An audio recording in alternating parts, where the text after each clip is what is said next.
Let's go.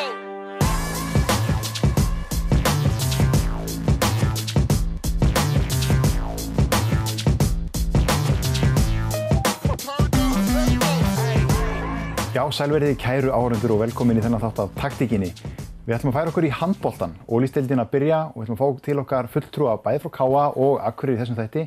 Breytum svo smáan gír í endan og fáum til okkar stelpunnar í Þór KA sem eiga risaleik framöndan. Hérna til mín setti er ég komið með Stefán Árnason, þjálfara KA-manna. Velkomin. Og takk fyrir það, kærlega. Þú ert að fara með liðið upp í Ólís-deildina. Hvernig er tilfinningin? Herra, hún er ótrúlega góð. Í raun og veru þetta bara algjör draumur fyrir okkur að fá að taka þátt í þessu. Við náttúrulega, það voru svona kaflaskil í fyrra sem að KA kom aftur inn í handboltan og við erum búin að leggja mjög hart á okkur og náðum að tryggja okkur í Ólís-deildina og við erum bara ótrúlega spenntir og alveg hrikalega tilbúnir í verkefni þannig að við sjáum fram á mjög skemmtilegan vetur. Þú talar um það að KA flýtur sig út úr samstarfinu við Akureyri, teflir fram alveg nýju liði. Hver er svona þín upplifun á þessu? Þetta eru tvöfalt fleiri byrjunarliðssæti í bænum. Þetta náttúrulega voru mjög skiptar skoðanir þetta og náttúrulega var töluverður hiti en ég held að það við sanna sig að allavega okkar megin að það var margir ungi KA-menn fengið sénsinn og í rauninni líka hjá Akureyri og ég held að ef þetta hefði haldið áfram eins og þetta var í þeirri mynd sem það var þá væru mun færri yngri leikmenn og þetta hefur gefið svona ungur strákur sem er í 18 ára landsliðunum og 20 ára landsliðunum kannski séns til að fá aukið tækifæri og hjá sínu liði og þeim hefur bara verið treyst fullkomlega. Við erum með til dæmis nokkra hjá okkur sem hafa bara staðið sig hrikalega vel. Þannig að ég held að það eru auðvitað skiptar skoðanir og allt þetta en við allan erum bara himinlifandi með þetta og okkur finnst hrikalega gaman bara að vera með KA og við elskum að vera að spila bara fyrir okkar félag og vera að byggja eitthvað frá grunni og við erum konið í Ólís-deildina á einu ári þannig að vonandi er hægt að byggja bara eitthvað ofan á það núna. Það verður vantarlega hægt að búa til að man eftir þegar KA var upp á sitt besta leikirnir í KA-heimilinu. Þetta voru ekki smá leikir og ekki smá stemming. Það er rétt hjá þér en þetta er nú kannski ekki alveg sama dæmi. Það voru svona hálfgerðar rockstjörnur í KA-liðinu í Kanada og það var alveg ótrúlega, liðið var alveg ótrúlega vinsælt og bara handboltinn og troðfullt á öllum leikjum. Við erum ekki þar og við vitum það alveg að það er mjög langur vegur þar til að við getum verið kannski með eitthvað eitt af toppliðunum á Íslandi en við ætlum engu að síður að reyna að fara í það átt og við ætlum að reyna að byggja þetta eins og við getum á KA-mönnum íbland svona við einhver aðkomin en við vitum alveg að félagið er með mikla sögu og það er mikil hefð hjá KA, mikil sigurhefð og það er svolítið það sem við erum að sækja í, að við erum ekkert að reyna að finna upp hjólið, að við erum svona svolítið að reyna að byggja á því sem hefur virkað hjá KA og þessi stemming og fá fólkið og KA-mennina með okkur og það er sem við vorum mjög ánægðir með á fyrsta tímabilinu hvað KA-menn tók okkur opnum örmum og fyrsti leikurinn á móti IBFU það fengum við 600 manns fullt hús og svona þannig að það er búið ótrúlega meðbyr og það er svona aðalega það sem við tökum úr þessu og ætlum að byggja áfram. Og maður sá það einmitt á þessum leikjum líka bara eins og KA Akureyrar slögunum þarna í fyrstu deildinni, þetta voru rosalega rimur. Það voru náttúrulega svakalegi leikir og það er kannski sem þetta býður upp á líka. Nú eru tvö lið og það er svona komnir þessi ræfa leikir, þessi svona innbyrðis leikir og þeir voru mjög skemmtilegir og mikil spenna þær í fyrra. Þannig ég held að það er allan að koma í líf í handboltan á Akureyri, þetta er okkur fyrst allan að gaman og við erum bara ótrúlega brattir í þessu. Hvernig meturðu stöðuna á hópnum núna? Nú er búið að vera, þetta er langur tími síðan þið komist upp, þetta er langt undirbúnings tímabil, fyrsti leikur í Ólís-deildinni, fyrsti leikurinn hjá KA í langan tími í Ólís-deildinni og fyrsti leikur á móti Akureyri.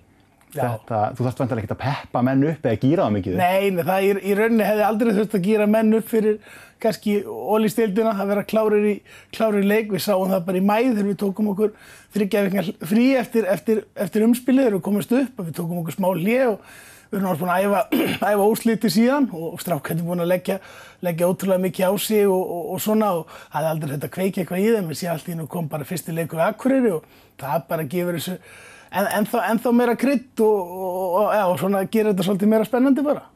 Nú er spáin fyrir deildina orðin ljós og hún nú ekkert allt og góð, við kannski þurfum ekkert allt og mikið að vera að horfa einhverja spá, en ykkur er spáð næsta sætinu, þannig að þið þurfa að vera klók hér inn á vellinum. Já, við þurfum að vera það og það náttúrulega að mörgu leyti kannski skiljanlegt, nýliðum oft spáð svona, kannski ekki allt og góðu gengi og spáð 12. og neðsta sætina þarna þjálfurum og fyrirliðum og það í rauninni bara okkar verkefni að sýna að við séum sterkari en það, en við erum hins vegar búin að ná að styrkja liðið aðeins, við erum búin að fara í kannski þær stöður sem við hefðum viljað styrkja, erum við búin að ná að styrkja og við skulum ekki gleyma að þessi ungu strákar hjá okkur eru búin að bæta sig mikið í sumar, vonum við, og við erum að vonast til að liðið sé á allt öðrum stað en það var á síðasta tímabili. Það sem við vorum ánægðir með í fyrra var hvað við náðum að bæta okkur mikið svona bara yfir sísonið, það mér fannst við undir restina að vera að spila frábæran bolta.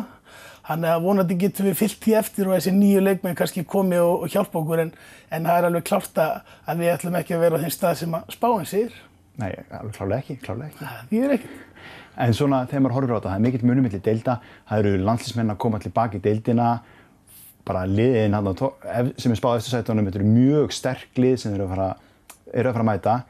Hvernig metur þetta núna? 2 klúbbar hérna fyrir norðan, þetta var 1 byrjunarlið sem þurfti að fylla leikmönnum og kannski smá á bekkinn þegar Akureyri var, nú er þetta 2 lið, hvernig gengur að fá menn hingað norður? Það er kannski að fá Íslendinga, það hefur oft verið erfitt að fá Íslendinga út á land. Þetta var lengi vel vandamál í Vestmannaeyjum líka og hefur verið svona á Akureyri, það þarf að borga mönnum svolítið til að fá þá. Þeir virðast ekki vera nóg að bjóða þeim kannski að koma og vera í stærra hlutverki þeir eru í. En það er bara eitthvað sem maður þarf að glíma við og svona, en eins og segir, deildin er náttúrulega ógnarsterk og það eru þarna 6-7 lið sem eru bara hrikalega öflug, þannig að það er líka mjög verðugt verkefni bara fyrir okkar stráka að fá að keppa við bara gauðra sem hafa verið í atvinnumennsku og bara þvílík sterk lið, þannig að ég held að deildin hafi í rauninni aldrei verið eins sterk og hún er núna, nú komin svona aukin umfjöllun í sjónvarpi og svona, þannig að ég held að það sé hrikalega spennandi að vera handboltamaður á Íslandi í dag.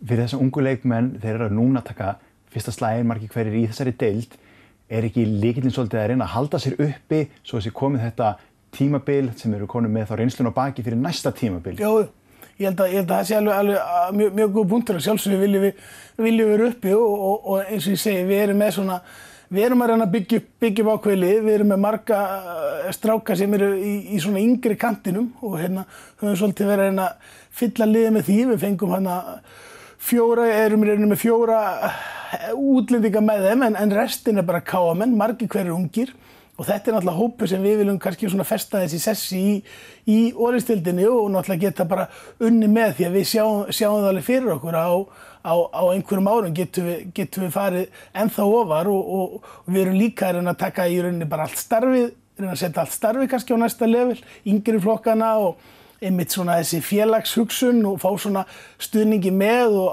áhorfendur og fólki í bænum og svona með okkur. Þannig að það er alveg klárt að við skipti gífurlegu máli náttúrulega að vera áfram í orðstildinni og það er skrefið sem við ætlum að reyna að stíga í vetur og höfum fulla trú að við munum gera það. Nú, eins og talar meistaraflokk gengur vel. Þetta nær alveg niður í alla yngri flokkana stemmingin? Já, algjörlega og við finnum það bara leið og KA kom aftur í síðasta sumar, eða fyrir árið síðan að það hefur orðið mikil aukning í yngri flokkunum, ég held að sé ykkur 20% aukning bara við að fá KA aftur, þannig að þetta hefur áhrif í allt starfið, það eru fleiri krakkar að æfa og maður sé fleiri krakkar bara að koma á leikina, klædda í gula og gult og það er meistarársæfing klukkan 6 eða hvað það nú er og krakkarnir sem voru æfing klukkan 5 og jafnvel 4 eru að horfa á æfinguna, þannig að það er svona, það er að vera til smá fyrirmyndir og þetta er að vera svona, það er að vera meira spennandi, þannig að þegar þú ert að æfa í yngri flokkum hjá félagi kannski sem er ekki til, heldur að svona sameina og kannski tengslin svolítið svona lítil upp í meistaraflokkin og þetta hefur verið svolítið það sem við lögðum upp með í byrjun, að skapa þessi tengslin, að fá tengingu frá meistaraflokki og niður og ég held að krakkarnir séu gott dæmi svona hvað þetta hefur virkað vel hjá okkur. Þannig að það er búið að skapa kannski meira handbolta-andrúmsloft hérna inn í bænum og... Já, allan að við finnum okkar megin, við erum mjög ánægðir með það og svona hvernig svona andinn er og bara KA sem félag við tekið vel á mót okkur og það er sem við erum stoltasti með og það verður raunina sem við vildum leggja upp með frá byrjun að svona að koma og fá fá fólki með okkur. Við þurfum að byrja á réttum enda, við þurfum að byrja á grunninum, byrja á undirstöðunum og síðan getum við byggt upp þegar við komum með fólki með okkur, þegar yngri flokkarnir eru konum með, þá getum við kannski fara eitthvað herra. Nú tíminn því miður runnin frá okkur, því miður að því við vorum alveg komin á fullt skrið og við þurfum að halda þessu umræðu. Við getum haldið áfram. Svona loka spurning, það er alveg pláss fyrir 2 lið frá Akureyri í efstu deild í handbolta? Já, alveg klárlega. Það var þannig í þó nokkur ári í röð, þarna rétt fyrir sameininguna og síðan það bara liðana að sjá til þess að vera áfram í deildinni. Þetta verður náttúrulega fyrir bæðilið verður þetta blóðu barátta, þetta verður hrikaleg barátta, en vonum allan við okkar með, við vonum að við verðum uppi ári liðinu. Takk kærlega fyrir spjallið, Stefán, og ég bara vona það að bæjarbúar fjölmenni á leiki hjá bæði KA og Akureyri og við búum til alvöru handboltabæ hérna. Þetta verður skemmtilega handboltavetur, alveg klárt. Algjörlega, takk fyrir. Já. Við færum okkur yfir auglýsingar og hérna eftir auglýsingar mæta þeir Arnar og Patrekur úr Akureyri handboltafélagi.